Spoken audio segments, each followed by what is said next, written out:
Welcome back to the Restless Chinchilla. In this episode, I will show you what you must do in Rishikesh. First thing you should go to is the Lakshman Jhula. One way or another, you're gonna have to cross it to where all the tourist stuffs are at, mostly. Or you can cross over the Ram Jhula Bridge, which is not too far away. It's the two bridges that people use the most to commute. Besides from motorcycles selfishly trying to claim it as their road, you can have an amazing picturesque view of the Ganga River and everything else it cuts between. The next one, located near the Lakshman Jhula, is the Trayambakeshwar. I hope I didn't butcher that too bad. It's one of the holy shrines in Rishikesh. The temple is 13-story high, with different Hindu deities inside, but mainly it's dedicated to the Lord Shiva. The temple is not only visited to seek blessings, but also to enjoy the natural surrounding of the Himalayan ranges. Next, participate in a nightly river worship, the Ganga Aarti. The two famous places for the Aarti is at Parmath Niketan Ashram near Ram Jhula Bridge, and the Triveni Aarti, which is near the central of the actual city. The Ganga Aarti at Parmath Niketan attracts between hundreds and thousands of visitors each day from all walks of life. Regardless of one's religion or the understanding of Hindi or Sanskrit, the power of the Aarti itself is appreciated by all. It is said that the Aarti transcends the borders and boundaries of language and culture, diving straight into one's heart and carrying one to heaven. The ceremony is organized and performed by the ashram residents, particularly the children who are studying the scriptures there. The ceremony usually begins around 6:30 p.m. with singing, prayers, and a purifying and sacred ritual that takes place around a fire, with the offerings made to Agni, the fire god. The lamps are lit with fire, and the Aarti takes place as the final part of the ceremony, which usually takes around an hour or so of each day. The Aarti at the Triveni Aarti is similar to the Parmath Niketans, but it attracts more locals than foreigners. It's located away from the main tourist area, making it kinda challenging to get there, especially if you're not familiar with the area. Personally, renting a motorcycle is the best way. If you don't know how to ride one, you can share a motorcycle rental with someone. Even though it was a stressful ride, cutting through a traffic of people and other reckless drivers, it was still a really fun experience. There are plenty of interesting things to see on the way. You get to take a peek into the actual lifestyle of the locals there, not just the prettied up things just to impress the tourists. Triveni Aarti is situated on the banks of the Ganges, connecting two other holy rivers. It is considered to be the most sacred bathing spot in Rishikesh. It is believed that those who dip in the river here will be relieved of all sins with the power of the purifying water. Triveni Aarti has its significance in the Hindu mythology and is even mentioned in the Hindu epics. Pilgrims from all over India are drawn to pay their respects and offer prayer during the Aarti. They perform the ceremony a little bit different here. The flame is still a big part of the ceremony, but the function differs from that of the Parmath Niketan. However, it is still serene to watch and be a part of. Just sit back, enjoy the view and the atmosphere. Next one on the list, while exploring ashrams are relaxing and free, there is one that you cannot miss if you manage to get yourself all the way here to Rishikesh. That one ashram, nicknamed the Beatles Ashram, is the Maharishi Mahesh Yogi. This is where the Beatles spent their time learning the transcendental meditation with the Maharishi, and was believed to be one of the band's most productive periods. Neglected for many years, the famous ashram is now left in ruins. The Beatles were invited by the Maharishi to his ashram after their brief encounter in Bangor, Wales. The band were astonished and attracted to the Maharishi's meditation and teachings. They then traveled to Rishikesh in February 1968 to learn more about the transcendental meditation. Some people believe that the Beatles were getting so much stress due to constant media attention and fame. They even have internal conflict amongst themselves. Their tour of Rishikesh gave them new vision to their lives. The Maharishi also inspired the band to maintain good thoughts. During their stay, the band had written about 40 songs, some of which are featured on Abbey Road and the White Album. The Beatles' visit to Rishikesh paved way for the city into the spotlight and became a popular destination among the international tourists. Not only did it change the Western world's view on Indian spirituality, yoga and meditation became a new trend. Rishikesh has gotten international recognition, making it the yoga capital of the world. After the death of Maharishi, the ashram lease has expired and was returned to the care of the government. Ever since, the ashram had declined to what it is today with the lack of care.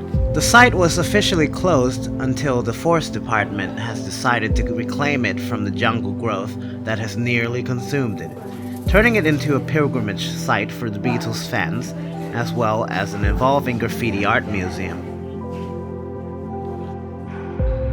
Some of these art are phenomenal. They're insane.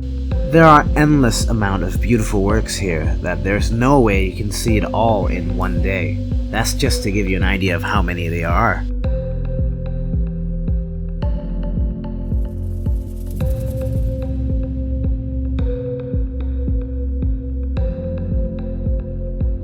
There are always new ones popping up too, since there's always new visitors coming through. Of those visitors, some like to leave behind their creativity to this growing community of art.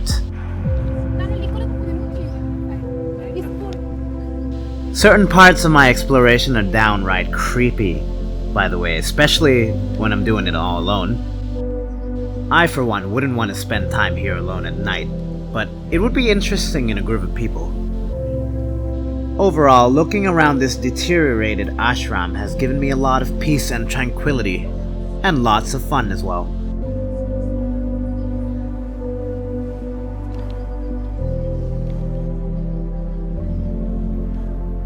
My time has been well spent here in this ruins.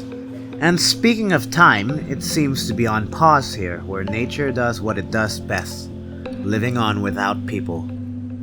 Next on the list is the Sunrise Mini Trek, which I'm certain many hostels or other accommodations organize.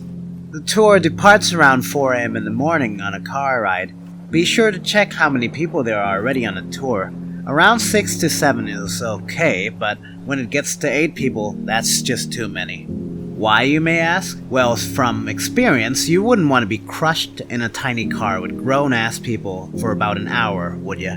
Anyways, you will ride to Kunjapuri Devi Temple, which has an immense importance to the Hindu religion.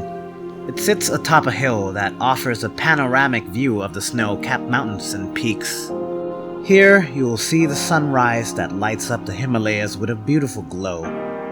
And then have breakfast before you go on a 5-mile trek down the mountain back to Rishikesh.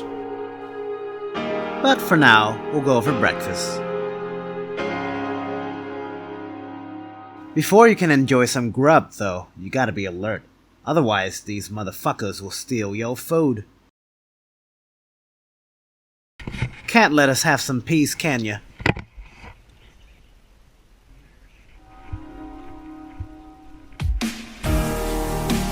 And now it's time to descend.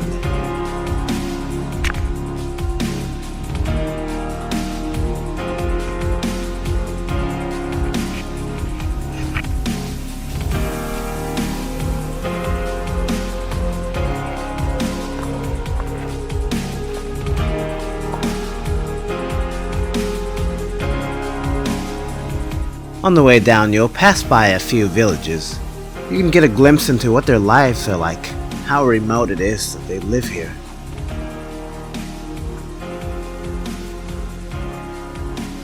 The guide took us to some random person's house to have a closer inspection. People here live very simply. They live off the land, because that's the only thing that's available. Life is hard, but it doesn't stop us from trying to survive.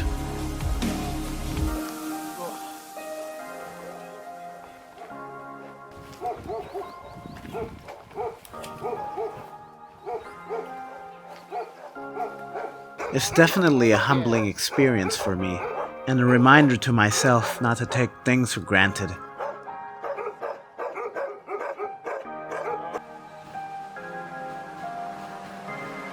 Even though descending sounds pretty easy, it's not. The steep descent put a lot of strains on your muscles and joints, just as difficult as trying to walk up a steep hill. Imagine walking to town for 5 kilometers just to buy or sell or trade. This takes a lot of willpower, not to mention how treacherous the roads are either.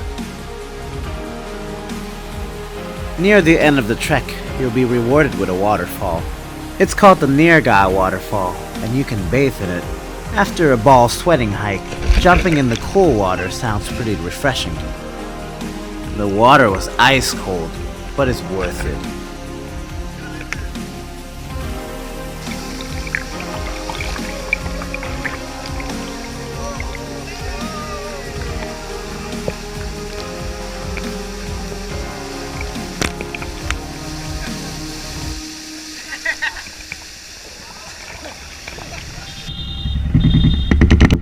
If you know how to ride a motorcycle and not afraid of how crazy people drive here, renting a bike and exploring nearby area is a must. I wanted to go check out a temple called Nilkanth Temple, somewhere up in the mountains, which is about 40 minutes away.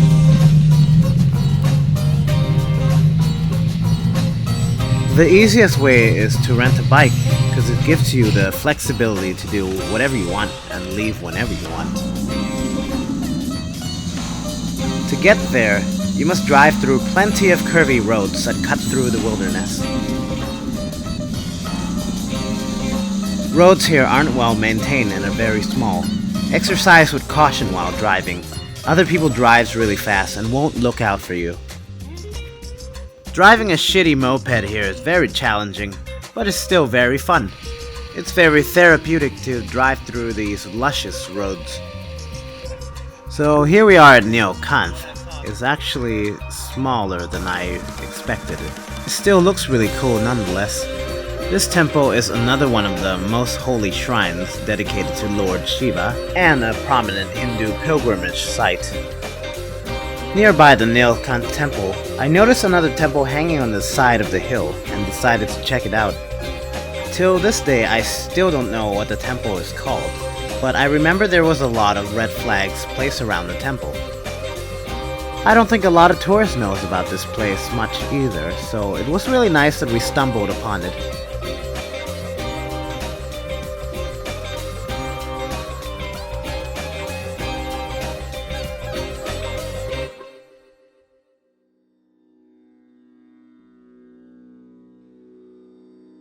Inside the temple, I received blessings from the caretaker.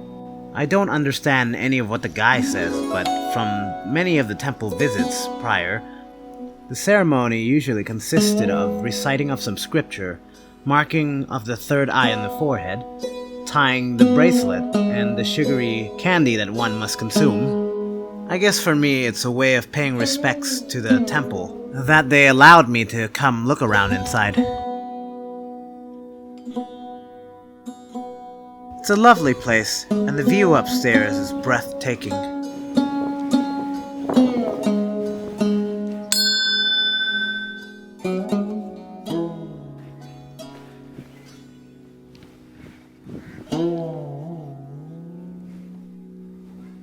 So yeah, should you ever find yourself at Nilkanth Temple, be sure to check out this gem. Now, if you find yourself in the yoga capital of the world, you might as well take some classes and learn a thing or two about the original yoga, and not the stuff you might find as a free class at your local gym. There are more than 20 types of yoga out there. I can't even tell what the differences are. So if you have time, you can take an intensive course to learn all about the specific styles of yoga you may be interested in, and even get certified to teach. If time is the problem, you can go for the drop-in classes that are available practically everywhere you walk in Rishikesh, and it's available every single day. While chai is available all throughout India, I have never seen people as obsessed over chai as in Rishikesh. Locals and tourists alike drink this special black tea brewed with Indian spices, milk, and sugar. It's so widely popular here, you'd be crazy not to try one yourself. It's very unlikely that you won't find chai. It's available everywhere, from hostels to hotels, cafes to restaurants, and food carts to even some random shacks on the street. However, the best ones, according to the chai experts around here, is the place called The Office. Tucked in a small shopping street near Ramchula, it is easily missed, as it looks like just another one of the shops. It looks plain from the outside, but little that people know, it has one of the chillest hangout spots in Rishikesh, with a very cozy atmosphere and a nice view of the Ganga. And of course, the chai is really good here too.